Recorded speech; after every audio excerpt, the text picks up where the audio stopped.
4টে বাজে। অল্প ম্যাগি তখনই দেখছি সবাই মানে উচ্ছ্বাস, সবার একটা আনন্দ আবার দেখা যাচ্ছে। টাইগার হিলে এসে সানরাইজ দেখে সত্যি মনটা একদম দিল গার্ডেন গার্ডেন হয়ে গেল। Good morning my YouTube family. আজকে ভোরবেলা এখন 4টে বাজে আর আমরা রেডি হয়ে পুরো একদম আমাদের ফ্যামিলিতে যারা যারা আছে প্লাস এখানে যারা যারা আছে তারা সব মোটামুটি রেডি। এখন আমরা যাচ্ছি টাইগার হিলকে সানরাইজটা দেখতে। তো কালকে আমাদের ড্রাইভার দাদা বলছিলেন যে এখানে ওয়েদারটা খারাপের জন্য পরে ওই দিন সানরাইজ ঠিকমতো আর কি দেখা যাচ্ছে না কাঞ্চনজঙ্ঘা, সেটাও কিন্তু যদি আজকে ওয়েদার ভালো থাকে দেখতে পাবো। আর এছাড়া আরও অনেক জায়গায় যাচ্ছি, সবটা তোমাদের সাথে শেয়ার করবো। আমাদের বাড়ি এসে ঠান্ডা, ভোরবেলা অনেকেই কিন্তু উঠতে পারিনি, যারা উঠতে পেরেছে তারা দেখতে পাবে। গাড়ি আরো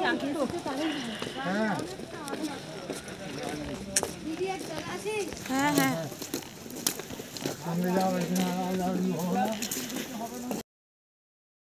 কাল রাত থেকেই আমাদের মধ্যে একটা এক্সাইটমেন্ট কাজ করছিল যে টাইগার হিল থেকে সূর্যোদয় এবং কাঞ্চনজঙ্ঘা এই দুটো যে আকর্ষণ সেটা সবারই ছিল, আমাদেরও ছিল যে দেখব কেমন দেখতে লাগে। আর সানরাইজটা পাহাড়ে কখনোই তো দেখিনি, পাহাড়ে সমুদ্রতে তো দেখেছি কিন্তু পাহাড়ে সানরাইজ খুব ছোটোবেলায় দেখেছি, তো এখন কিছুই মনে নেই। তো এখানে এসে দেখছি প্রচণ্ড ঠান্ডা, কনকনে ঠান্ডা। আর এখানে এতটা ঠান্ডা যে কথা বলতে পারছি না, হাত পা পুরো জমে যাচ্ছে, মুখ থেকে ধোঁয়া বেরিয়ে যাচ্ছে, মানে এতটা বেশি ঠান্ডা। আর তোমাদের দাদা ভাই আমরা দুজনেই 2-3টে করে সোয়েটার পরে এসছি প্রায়। আর গ্লাভসও পরেছি, আর এদিকে মাস্কও পরেছি। তারপরে তোমাদের দাদা ভাইয়ের এতই ঠান্ডা লাগলো ওকে, আর ওর উপরে আমি আর একটা চাদর কিনে দিলাম, ওকে বললাম এটা পরো। তো একটু ম্যাগি খাওয়ালাম, পয়েন্টে চলে এসেছি। তো এখন একটু ইউজ টু মতো হয়ে গেছে, এখন দেখছি আশপাশটা। আর আমি ভেবেছিলাম পাহাড়ি অঞ্চলের ম্যাগিটা হয়তো আরেকটু টেস্টি হয়, আরও একটু সুস্বাদু হয়, কিন্তু আমার ধারণাটা ছিল ভুল। অতটাও ভালো লাগেনি, মোটামুটি ছিল, গাজর দেয়া, কড়াইশুঁটি দেওয়া, খুব একটা যে আহামরি টেস্টি সেটা না। এখন বাজে 5টা 46 আর এখানে মারাত্মক ঠান্ডা, কাঁপছে সব মানুষ, এতটাই ঠান্ডা। আর আমার প্রচণ্ড ঠান্ডা লাগছে, আমি হচ্ছে আরেকটু কিছু প্রিকশন নিয়ে আসলে আমরা কিন্তু আসলে প্রিকশন নিয়ে আসলাম। সানরাইজ হবে, অনেকেই বলছে হবে, দেখা যাক কি হয়।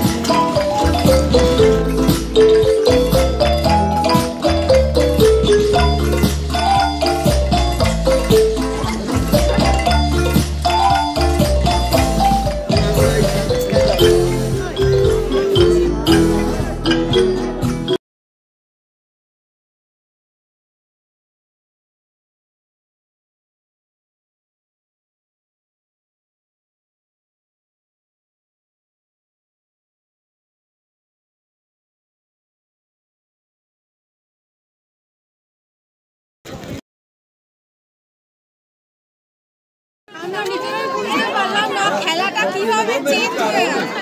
ওদের তো শেয়ার করলাম যে সত্যি সূর্য দেখতে পেলাম না, এবার নিরাশ হয়ে চলে গেছে। তখনই দেখছি সবাই মানে উচ্ছ্বাস, সবার একটা আনন্দ আবার দেখা যাচ্ছে।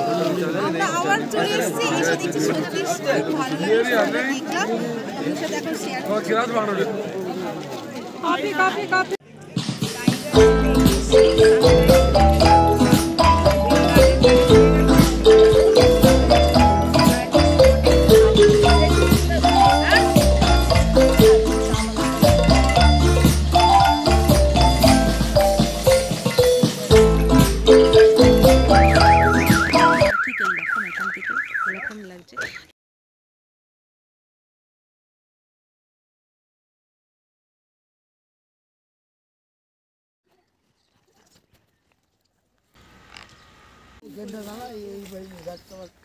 এবার তুলো।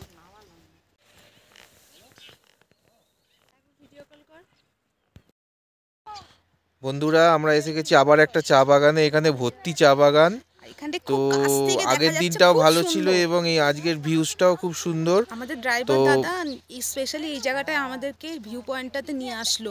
অনেকটা মানে পাহাড়ের গা বেয়ে বেয়ে রাস্তা, অনেকটা মানে ডিপলি আমরা এসছি, অনেকটা ভেতরে না, অনেকটা নিচে মেনলি, নিচের মানে দিকে, হ্যাঁ। অনেকটা ভয় ঢালু। লাগছিল, ওই সাইডটা পুরো খাদ আর এই সাইডের থেকে রাস্তার সাইড থেকে আমরা যাচ্ছি।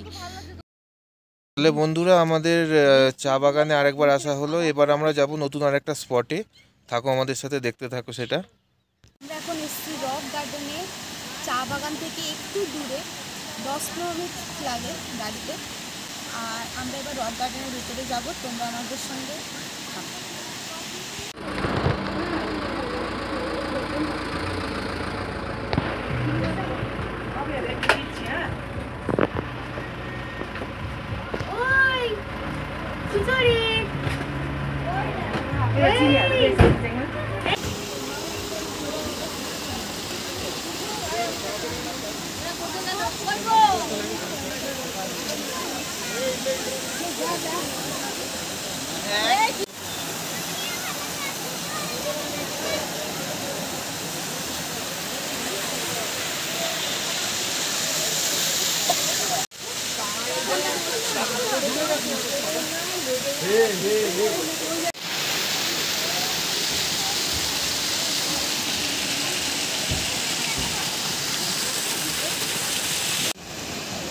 पर हेड 80 रुपीज़ है गोरखा नेपाली ड्रेस है, नेपाली जामा 80 रुपीज़।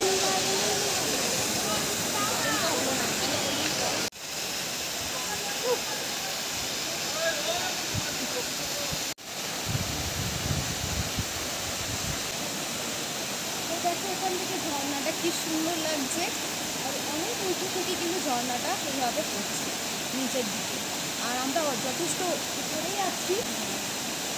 তো চলো আজকে ব্লগটা এখানেই শেষ করলাম। তো আজকের মতো আমাদের সাইট সিন দেখা কমপ্লিট। এবার আমরা চলে যাচ্ছি হোটেলে। দেখা হচ্ছে পরের ব্লগে। সবাই খুব ভালো করে সুস্থ থাকো। All time smile. Bye bye.